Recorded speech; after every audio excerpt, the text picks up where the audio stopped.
Solange, on continue. Je voudrais parler un petit peu des expositions qu'un artisan fait. Est-ce que c'est long à préparer? Puis un artisan qui se respecte, ça fait combien d'expositions à combien d'intervalles? Bon, moi, au début, je disais qu'une exposition par année ou, à la rigueur, deux expositions, c'était amplement suffisant. Mais dans le feu de l'action, devant les demandes parfois, c'est plus que ça. Parfois, c'est trois ou quatre expositions. Ça veut dire à tous les 3 mois à peu près. Mais là, je tendrais un petit peu à réduire, à m'en tenir à ce que je pensais avant, une à deux expositions par année, ça serait suffisant. De toute façon, c'est pas nécessaire que tu sois de toutes les expositions, pour bien des raisons. D'abord, moi je dis qu'une exposition, qu'elle soit intéressante, il faut que tu prennes le temps de la préparer, il faut que tu apportes, tu introduises toujours des produits nouveaux, parce que tu as des gens qui te suivent dans tes expositions, qui s'intéressent à tes choses. Alors, ce public-là, pour le garder, il faut que tu présentes des choses nouvelles. Et ces choses nouvelles-là, ça prend quand même un certain temps à le concevoir, ensuite à le travailler, à le finir. Et ensuite, il ne faut pas que les gens se lassent de te voir. Ça veut dire qu'il faudrait toujours que ça soit un intérêt pour les personnes qui viennent à une exposition, de sorte que si tu fais le Festival du miel, le Festival du bleuet, la traversée du lac, le Festival de la gourgane, Alouette, ben là, si tu es partout, l'intérêt baisse. C'est pas nécessaire. C'est vraiment pas nécessaire. Et préparer une exposition, c'est stressant. J'entendais quelqu'un l'autre fois me dire, ça doit donc être agréable de faire le travail que tu fais parce que tu fais un travail créateur. Ça doit donc être reposant.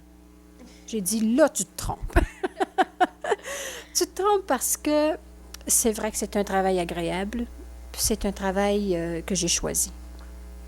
La journée que ça ne sera plus agréable, je ferai autre chose.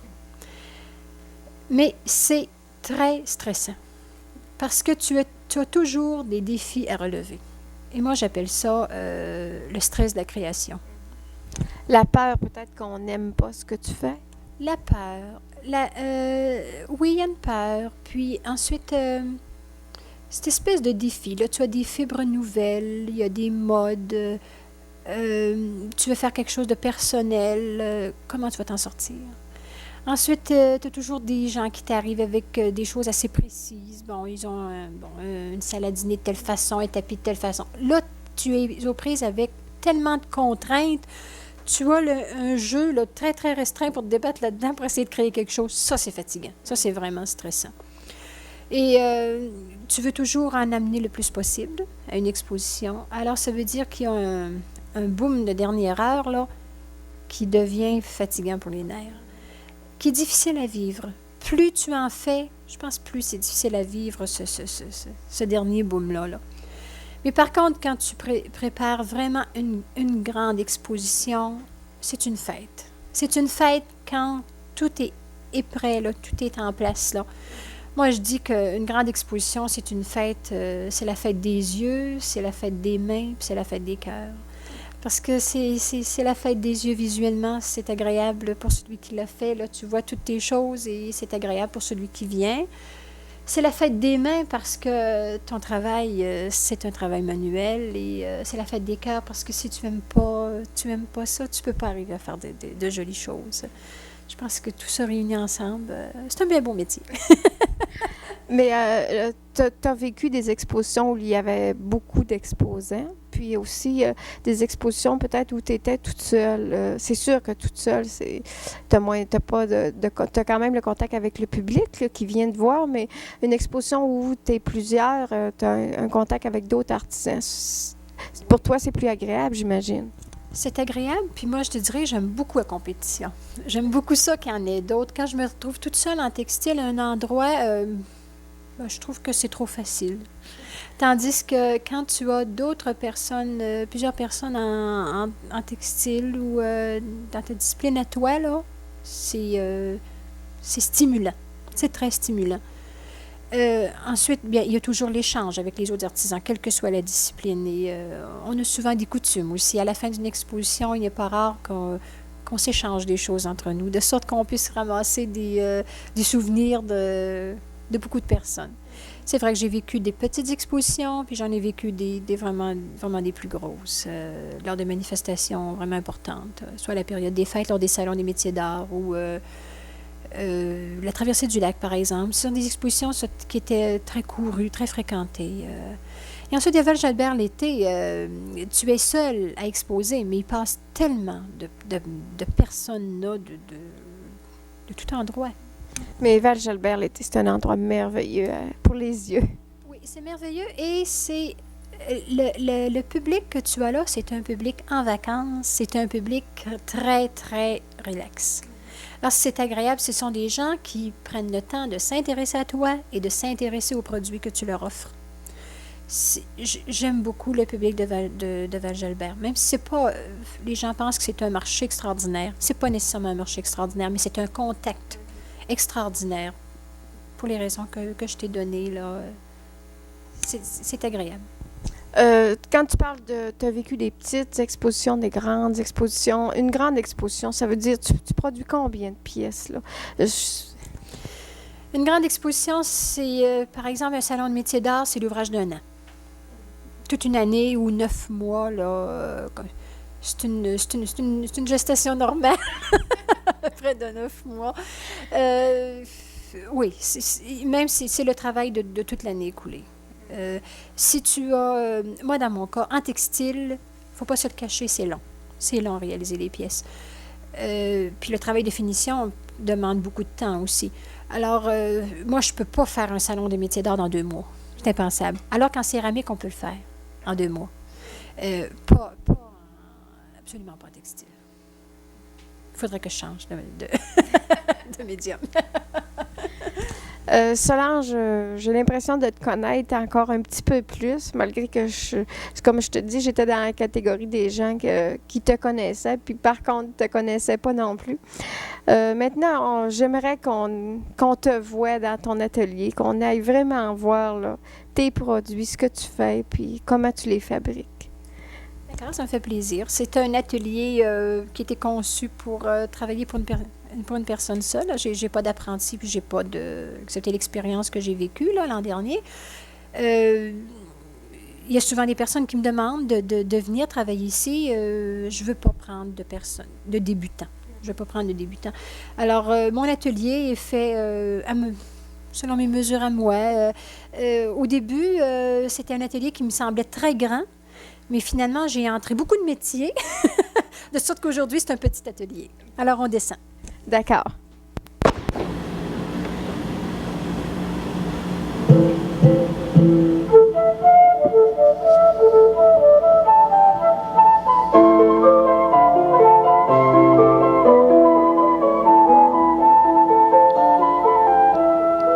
Nous sommes ici à l'atelier et l'opération que je suis après faire, c'est l'ourdissage.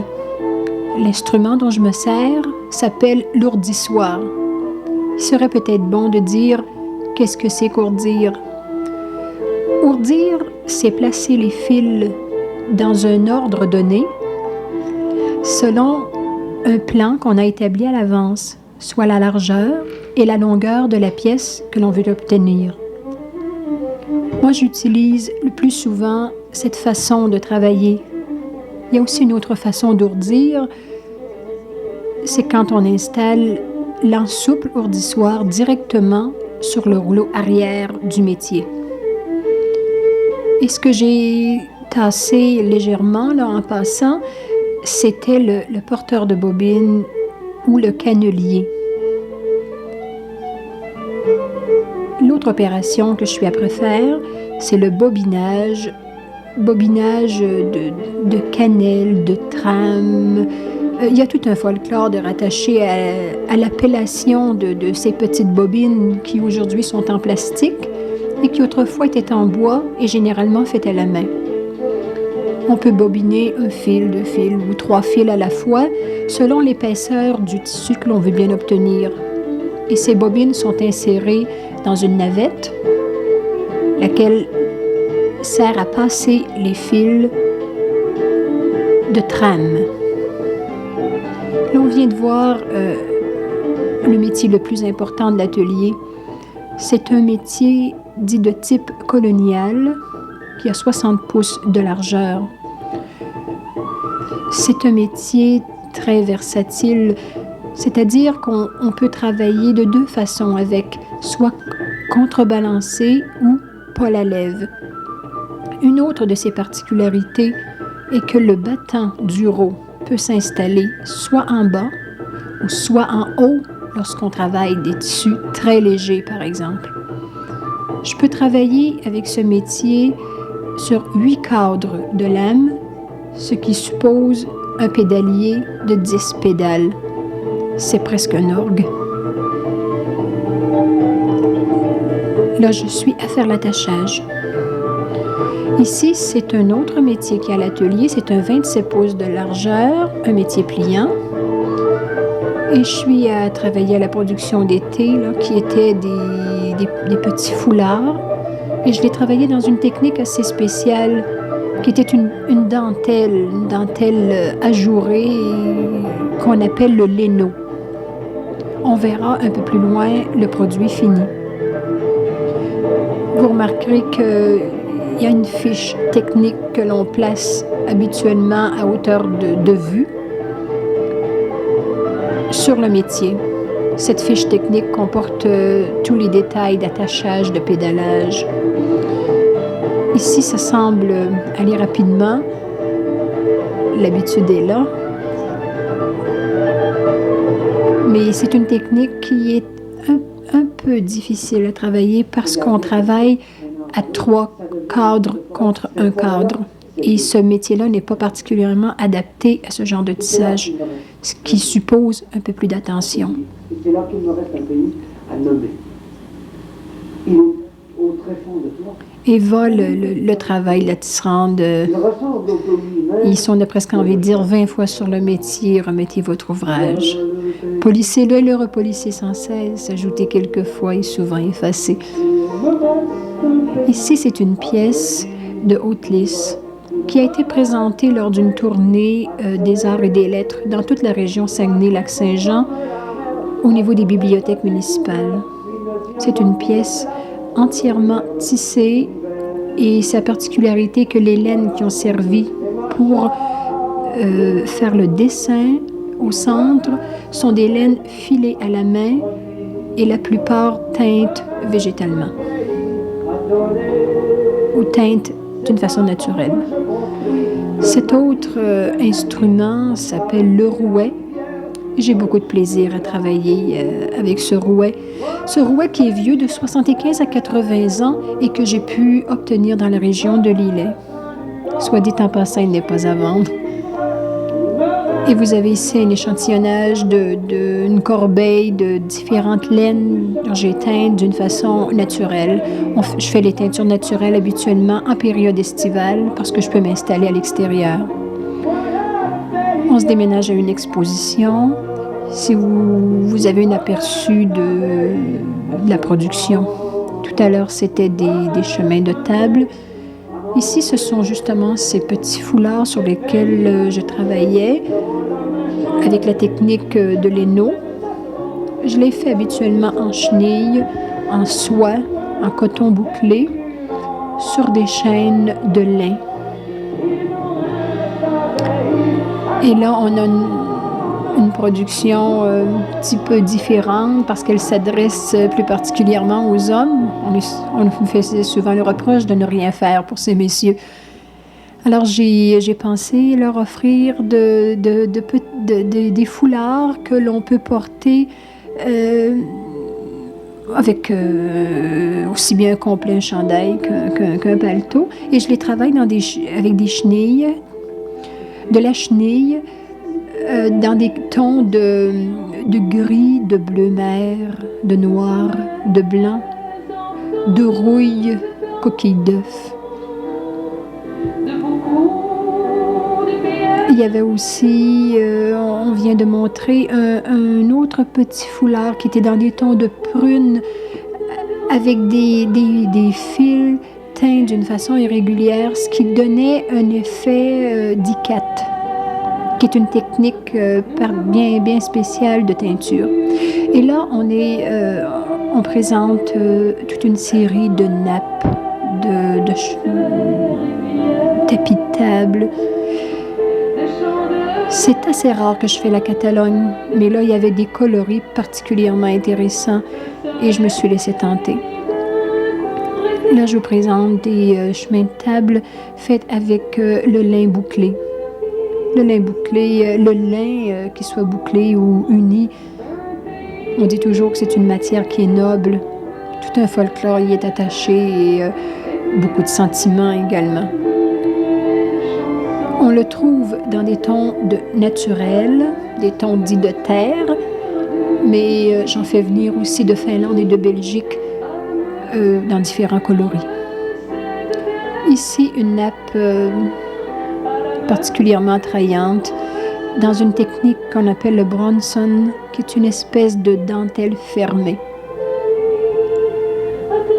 C'est une technique très populaire pour toute la lingerie de table. On pourrait aussi s'en servir pour les tissus d'ameublement, par exemple, et à l'occasion pour des tentures. Et il y a différents agencements, soit au niveau des textures de fibres ou des coloris. Seule l'imagination créatrice nous arrête dans ce domaine. Et on travaille selon les intérieurs pour lesquels ces pièces sont destinées. Et là, une pièce qui a été produite en assez grande quantité, j'oserais dire, c'est la série des écharpes faites en laine brossée ou laine mohair. Elles sont douces, légères, chaudes, enveloppantes. J'ai envie d'ajouter très féminine. Celle-ci était ivoire. Habituellement, je travaille toutes les laines de ton pastel dans ces textures.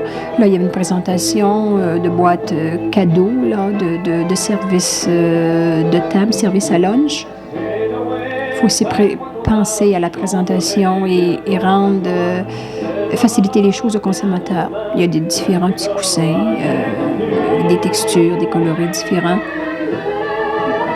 Ici, ce sont des coussins presque minuscules, mais on en fait de plus grands selon les demandes. Il y a une autre facette de mon travail créateur, je dirais, c'est le dessin. Ici, c'est du pastel sec. Cette pièce s'appelait Quiétude. Là, on verra, je pense, une aquarelle. Ce sont des coquelicots, des tons de rosé, de rouge. J'aime particulièrement cette pièce. Et l'aquarelle, c'est pas très facile à travailler parce que c'est gestuel et on ne peut pas revenir. Le trait que l'on fait est définitif. Ici, c'est toute une symphonie faite avec les médiums de gouache et de pastel sec. Pièce qui a demandé passablement de travail. Et voici, je pense qu'on vient de voir, d'avoir une vue de ce qui se passe à l'atelier. Et je vous remercie.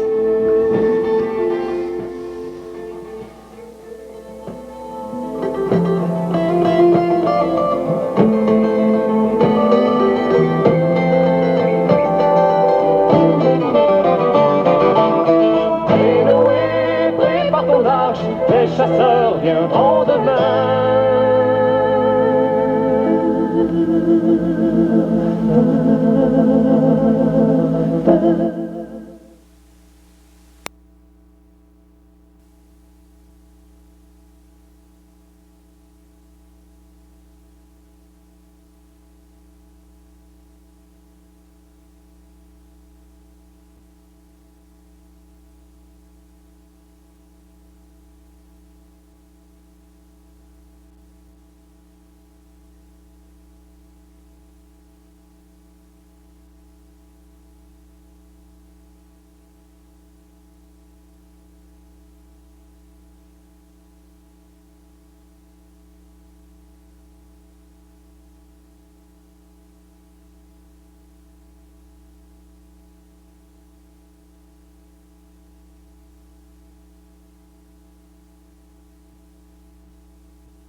Comme ils ont fait dans d'autres municipalités, ils ont réussi ailleurs. D'ailleurs, il m'a dit qu'elle avait leur C'est du maraudage. Ça finit toujours, j'espère, ça va vous confirmer dans votre décision que ça prend 2 MRC dans le comté. Oui, ça finit toujours demain. S'il veut nous rencontrer, il vient nous rencontrer. Je lui ai dit, vous êtes disponible, donc vous allez venir me voir, vous pouvez voir tout le temps. On est souvent ici à l'hôtel de ville, là, il prendra un rendez-vous là, par lettre, là. Puis on le voit. C'est évident que quand tu veux avoir une affaire, tu travailles plus fort que d'autres qui pensent l'avoir déjà. C'est bien évident que l'arrêter d'écrire, je pense que ça va être difficile. Il aime ça d'abord. Il y a quasiment une secrétaire à temps plein pour lui. Alors, il y a du temps à mettre là-dedans. C'est bien sûr que le dossier des MRC, à toute fin pratique, en tout cas, nous autres, pour notre part, on le considère presque clos. Parce que tout est rendu devant le ministre, puis c'est à lui à prendre la décision. Marc Garneau l'a dit d'ailleurs très clairement cette semaine, que le comité de consultation a fait d'autres recommandations pour une 3e MRC pour le secteur centre ici, regroupant à partir de Saint-Prime aller jusqu'à Notre-Dame-de-Lorette en passant par en arrière. Alors on demande une 3e MRC et sûrement que le ministre va trouver que ça n'a pas de bon sens d'en faire 3, alors il va en faire qu'une. On a l'impression que c'est ça qui va arriver. De toute manière, toute la correspondance qui circule est complètement fausse. D'ailleurs, on l'a prouvé, nous autres, que c'est complètement... C'est des projets, c'est des études, c'est évident que pour le moment, c'est pas bon. Peut-être dans 10 ans, ce sera peut-être bon. Mais pour le moment, en tout cas, c'est pas ça, la loi 125. C'est l'aménagement du territoire, ça finit là. C'est bien sûr qu'il y aura d'autres choses. C'est normal. On en demandera, nous autres mêmes, d'avoir d'autres choses dans 2 ans, dans 3 ans, dans 4 ans. C'est bien normal. Dans ces projets-là, ils nous parlent toujours de même ils nous parlent toujours de région. De région d'appartenance. Ben, appartenance, il ne vient pas souvent. C'est une région, puis c'est plus volumineux que je pense. On sait mieux de aussi.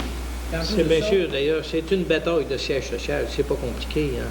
Ils ne le disent pas ouvertement, d'ailleurs, comment qu'on lui demanderait d'y mettre sur les journaux, c'est pas ça, mais ils ne diront pas jamais. Je peux vous dire que Robert Val, entre autres, l'ont dit bien ouvertement. S'il y avait le siège social, il serait pour eux. Alors, c'est pas plus clair. C'est bien sûr, eux autres, ils pensent, les MRC, du jour au lendemain, d'avoir 15 ou 20 fonctionnaires. Là. Ils voient que ça comme ça. D'ailleurs, le siège social, c'est un mot que les gens ont, parce que c'est pas un siège social, c'est un secrétariat. Ah, c'est bien sûr qu'on ne sait jamais l'avenir, ce que ça nous réserve. On s'en va toujours là-dedans, les yeux fermés. C'est bien normal. Regarde les commissions scolaires, là, 2 ans, on n'aurait jamais pensé que ça viendrait là. Hein? Aujourd'hui, qui voudrait abolir ça. Il reste que les MRC, ils vont être ce qu'elles décideront ensemble d'être. Ben, c'est ça. Ça finit là. Mais au départ, c'est l'aménagement du territoire. C'est pas compliqué, c'est ça. Les autres occupations qu'elles pourront prendre, elles vont les avoir, les autres fonctions, à condition de les vouloir. Il y en a une MRC qui fait présentement l'émission des plaques d'automobile. Je pense qu'on l'a demandé au gouvernement. Je ne le demande pas. Je ne pas avec ça. Moi, je l'ai toujours vu à 2 volets, les MRC. Dans un premier volet, d'abord, je le vois comme un lieu de rassemblement pour les municipalités rurales et urbaines. On n'a pas d'association, nous autres, les villes, à part l'Union des municipalités, là. Mais régional, on ne se rencontre jamais. Ça nous manque. Alors là, moi, je voyais très bien ça, une table tout ensemble pour parler de nos affaires. Dans la deuxième chose, c'est l'aménagement du territoire, la loi 125, ça. L'aménagement, ensuite, l'enfouissement sanitaire qui était greffé à ça, puis l'évaluation municipale. Je trouvais déjà qu'on en avait pas mal au départ. C'est pas mal changé. Mais je pense bien, moi, je ne suis pas trop inquiet. J'ai l'impression que d'ici la fin d'avril, ça va tout être plus. Est-ce qu'on lui fait envoyer une lettre pareille par le greffe de la ville là, pour... Oui. Ben, normalement, vous autres, vous avez jusqu'une lettre de la politesse, ça ne le dira pas.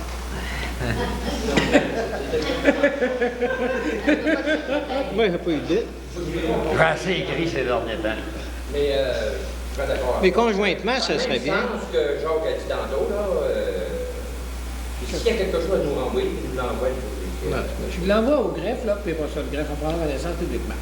Mais c'est sa politique, évidemment, qu'il s'est fait dire en pleine assemblée l'autre jour que sa place n'était pas d'être maire, c'était pas assez gros pour lui, ça serait député. Monsieur le Rossini. Il y a même essayé à Chicoutimi. Hein? Il y avait même essayé à Chicoutimi. Ce serait normal, je pense bien que... Ma correspondance municipale, moi, je vais revenir de ce que Que le greffier lui fasse parvenir une lettre, peut-être, avec l'idée des autres. Là. Je pense les avoir très bien retenus. OK. Bon, est-ce qu'il y a d'autres choses? Jacques, c'était ta question? C'était ça aussi. C'était ça aussi? Ah, c'était ça aussi. André?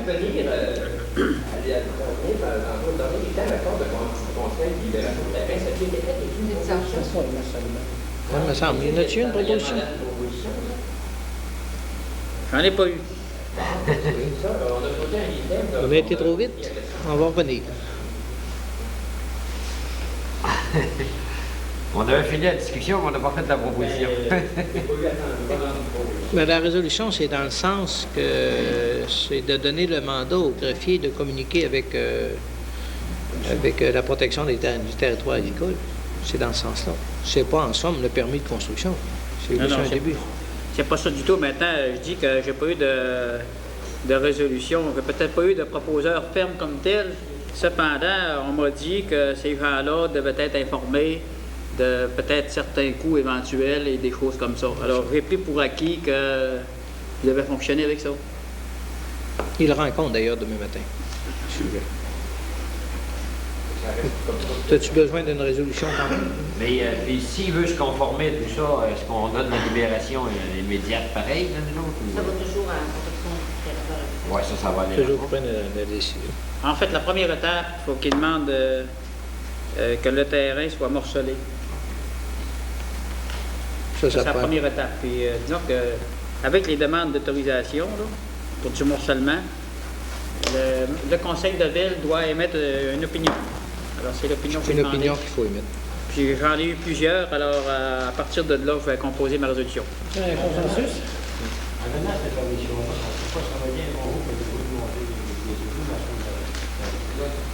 Mais c'est évident que plus on aura de monde dans un secteur, plus c'est dangereux qu'à un moment donné qu'on ait une pétition pour monter les égouts là. Ça sera un règlement de secteur. Ils payeront la note. S'ils veulent avoir le service, c'est comme d'autres choses. Mais si ça le justifie. On commence à la ferme présentement. Oui. Environ, oui.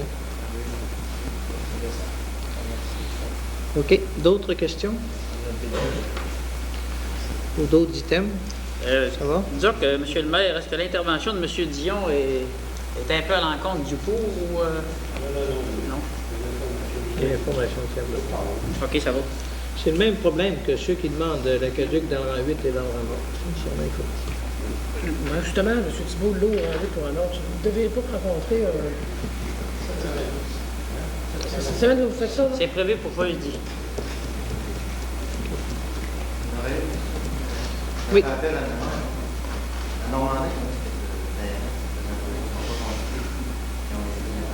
81. Au dernier recensement, là, 81. Ça a baissé, il y a un temps qu'on avait plus que ça encore. En fait, vis-à-vis le rôle d'évaluation, il y en a qui ont été enlevés du nombre parce qu'ils ne bénéficient pas de droits acquis ou de privilèges.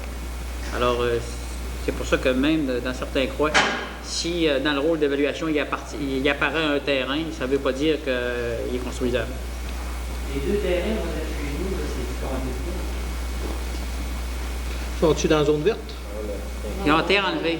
Ils étaient compris comme terrain au niveau d'évaluation. Cependant, nous, on les a enlevés dans les statistiques. Oui, les taxes ont changé quand même.